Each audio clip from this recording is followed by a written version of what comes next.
Pemirsa, Polda Bali melibatkan 3.000 lebih personil gabungan dalam operasi Ketupat Agung 2019 yang digelar selama 18 hari hingga 15 Juni 2019 mendatang.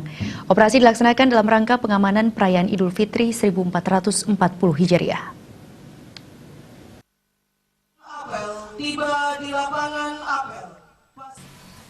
Kapolda Bali Irjen Polisi Petrus Reinhard Golose menyatakan operasi dilaksanakan bersama-sama seluruh stakeholder. Hal ini dilihat dari pengambilan apel gelar pasukan oleh Kapolda Bali bersama Pangdam 9 Udayana dan Gubernur Bali. Saat ini di Bali potensi kerusuhan masih nihil. Pihaknya telah mengeluarkan maklumat dibantu Pangdam dan seluruh stakeholder yang menjamin keamanan Bali dengan pertaruhannya kewibawaan institusi Polri maupun TNI. Maklumat dikeluarkan karena adanya isu yang mengganggu keamanan hingga negara tetangga turut mengeluarkan travel warning kepada Indonesia. Padahal tidak ada gangguan terutama terhadap warganya yang berada di Bali. Kapolda menegaskan Bali aman dan selalu aman untuk destinasi turis.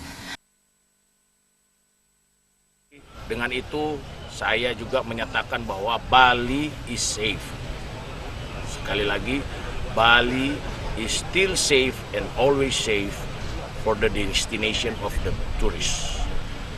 Pak Gubernur dengan saya, dengan Pak Pangdam, Pak Kajati dan sebagainya, kami adalah garda terdepan yang menjaga keamanan, ketertiban dan juga menjamin keberadaan turis yang ada di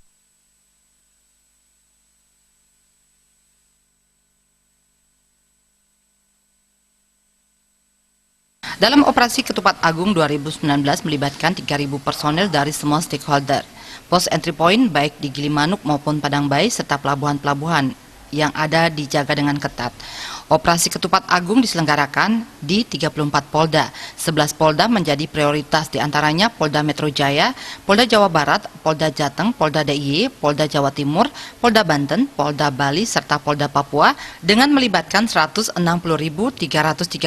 personil gabungan dan terdapat 2.448 pos pengamanan, 764 pos layanan. Sufiatna, Bali TV.